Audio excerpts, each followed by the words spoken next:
संगी हो सब्सक्राइब करो डहरिया म्यूजिक यूट्यूब चैनल ला और घंटी ला दबावो नवा नवा वीडियो के आनंद उठावो। ज्ञान अमृत भाग 7 बहुत पैसा कमाने के उपाय। जय जय श्री राम, जय जय सीताराम। आइए आप से यदि मैं पूछूं कि संसार में आप गरीब रहना चाहते हो कि धनवान, तो निश्चित रूप से आप यही कहेंगे, हाँ भैया मैं तो धनी ही रहना चाहता हूँ, क्योंकि संसार में गरीबी से बड़ा कोई श्राप नहीं, दरिद्री से बड़ा कोई अभिशाप नहीं। तो यदि आप धनवान बनना चाहते हैं तो सर्वप्रथम इस वीडियो को लाइक करें और कमेंट्स करें, सब्सक्राइब करें। डहरिया म्यूजिक के माध्यम से आइए हम आप सबको बहुत पैसा कमाने के उपाय बता रहे हैं। सर्वप्रथम विज्ञान की दृष्टि से आप समझिए इसे। आप इस संसार में देखते हैं कोई कोई तो बहुत धनवान होते हैं और कोई कोई बहुत ही निर्धन, लेकिन इस संसार में रहते सभी हैं, जीते सभी हैं। लेकिन इसका क्या कारण है कि कोई कोई बहुत धनवान हो जाता है? तो इसका मात्र एक ही कारण है कि जो बहुत धनवान हो गया है वो सही उम्र में सही रास्ते का चुनाव करते हुए और अपने कर्म के द्वारा बहुत धन कमा लिया है।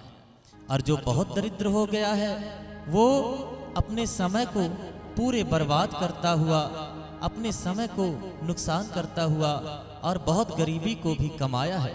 उसके एक ही जन्म नहीं अपितु कई जन्म। कहा भी गया है, जन्म जन्म मुनि जतन कराही, अंत राम मुख आवत नाही। तो विज्ञान की दृष्टि से यदि देखा जाए तो निश्चित रूप से पैसा एक भौतिक वस्तु है। यदि पैसा को कमाना है तो निश्चित रूप से उसके समय को एक एक पल को सदुपयोग करके ही धन कमाया जा सकता है। अपने समय को व्यर्थ की चीजों में न लगाना, शराब, जुआ, सट्टा, इनसे कोई सोचे कि मैं धनवान बन जाऊंगा तो निश्चित रूप से वो कोरी कल्पना कर रहा है, क्योंकि धनवान बनना तो निश्चित रूप से कठिन संघर्ष के द्वारा ही धनवान बना जा सकता है।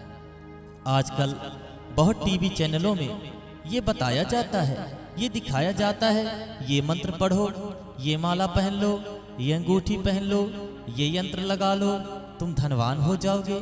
लेकिन ऐसा होता नहीं है, क्योंकि कोई भी मंत्र, कोई भी तंत्र तभी हमारा साथ देते हैं जब उसके लिए हम भरसक प्रयत्न करते हैं। निश्चित रूप से उसके लिए हम बहुत कठिन तपस्या करते हैं, तभी वह हमको निश्चित रूप से लाभ होता है।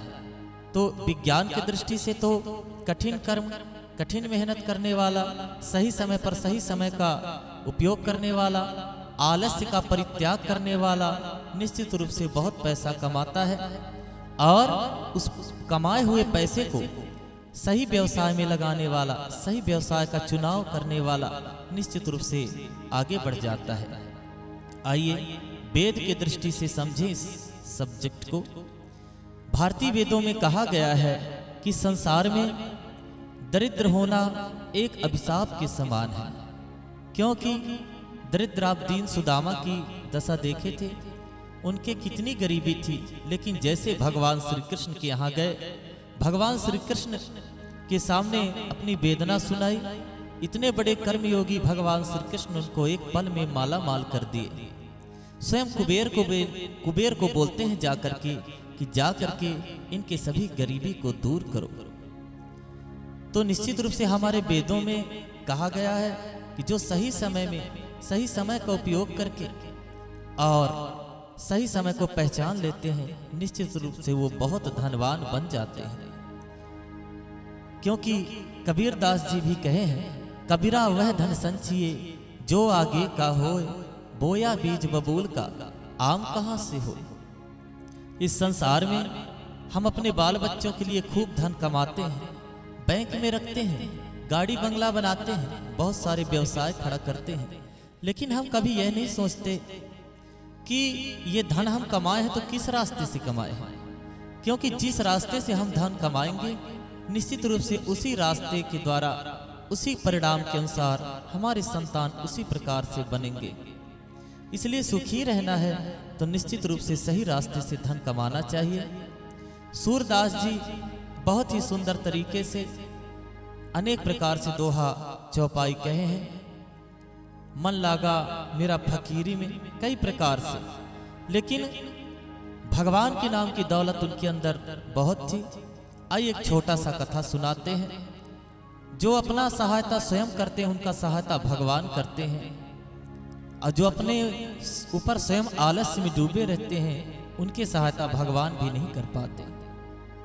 सर्वप्रथम एक अंधा व्यक्ति रास्ते पे चला जा रहा था और एक अच्छा आंख वाला व्यक्ति, अर्थात एक अंधा था और एक अंधा नहीं था, दोनों रास्ते पे चले जा रहे थे। तभी भगवान सोचते हैं कि खूब सारा सोना चांदी इनके सामने मैं रख देता हूं, देखता हूं अंधा इसको प्राप्त करता है कि आंख वाला। तभी आगे आगे जो सही आंख वाला था वो चला जा रहा था और पीछे पीछे अंधा जा रहा था।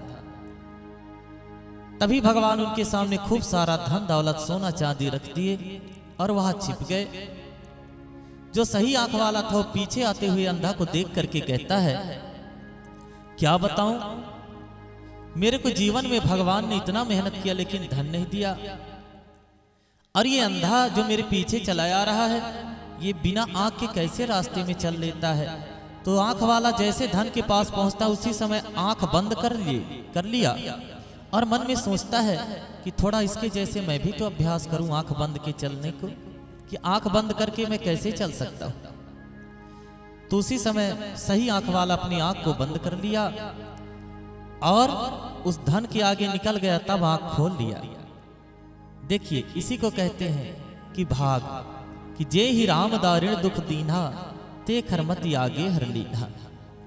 तो आंख वाला उस धन को नहीं पाया, लेकिन पीछे आता हुआ अंधा उस धन को देखा, उसके डंडे में वो धन पड़ गया और उसको बटोरा और उठाया और अपने घर को चला गया। तो निश्चित रूप से वो अंधा धनवान हो गया और वो आंख वाला दरिद्र का दरिद्र रह गया। अंधे का सिर्फ एक ही लक्ष्य था कि मेरे को रास्ते में चलना है, लेकिन देखते हुए चलना है कि किसी भी प्रकार से वहां पर ऐसा कोई चीज तो नहीं है जो मेरे को नुकसान कर दे अथवा लाभ भी करवा दे। लेकिन जो आंख वाला था उस अपने मन में कई प्रकार से विचार करता हुआ जा रहा था, लेकिन जो अंधा था उसका एक सोच था। ठीक उसी प्रकार से जिसका एक लक्ष्य है जीवन में खूब धन कमाना है, तो निश्चित रूप से यदि एक लक्ष्य बना के चलोगे तो खूब धन कमाने के लिए निरंतर प्रयत्न करना, विज्ञान की कसौटी को देखना, वेद की कसौटी को देखना। हमारे भारतीय परंपरा के अनुसार कई रास्ते बताए गए हैं खूब धनोपार्जन करने के। इस व्यक्ति की एक सोच है, सभी कोई सोचते हैं कि मेरे बाल बच्चे धनढ़ रहे, सुखी रहे, संपन्न रहे। कोई भी व्यक्ति ये नहीं चाहता कि मैं गरीब रहूं। इसलिए इस कथा के माध्यम से हमारा एक प्रयत्न है, एक प्रयास है कि आप इसको सुनकर निश्चित रूप से अपने समय का, अपने पल का एक एक पल सदुपयोग करेंगे। वैसे धन के अध्यक्ष कुबेर जी को कहा गया है, कुबेर जी का आराधना करना चाहिए और मेहनत भी करना चाहिए। माता लक्ष्मी जी के ध्यान भी करना चाहिए और कछुए का पूजन करना चाहिए और धनवंतरी जी को भी प्रणाम करना चाहिए। ये सभी सहारा करने लगते हैं, ये सभी सहायता करके निश्चित रूप से हमको आगे बढ़ने में मदद करते हैं।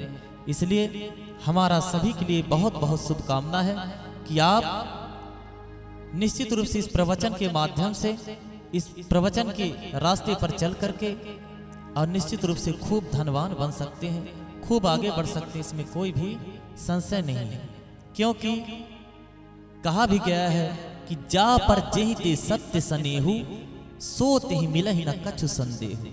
जय जय श्री राम, जय जय सीताराम। ओम शांति, ओम शांति, ओम शांति।